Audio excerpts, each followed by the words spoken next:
员拿着电锯出动各式器具，把树木锯成一段一段，准备清运。大雨不断在下，还伴随强风，大树就压在轿车上方，车子整辆被压到凹陷变形，挡风玻璃碎裂。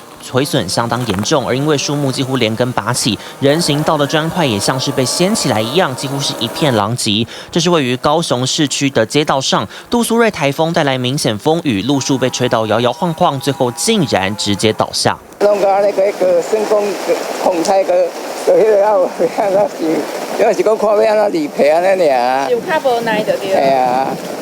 车主走出家门，看到这景象，真的傻眼。好一阵子，恐怕都没车可用，后续还得处理赔偿跟维修问题。树木倒下，不止砸中汽机车，旁边还有民宅也受到影响，杂物都已经东倒西歪，全部树都倒下去啊！那个水管都被断掉了啊！后面那个铁架子被弄断了。连水都不能用了，住户口气满满无奈，幸好没有砸到人，否则后果不堪设想。经过高雄市府初步统计，路树倒塌案件超过250件，广告招牌掉落有2件，市区积淹水3处，交通耗质损坏有5件。另外，交通部分持续受到影响，鼓山往返旗津的航线因为阵风过大，为了维护航行安全暂停营运。强风豪雨，出门真的得要多注意。TVBS 新闻高雄综合报道。想看最完整的新闻内容，记得下载 TVBS 新闻网 APP。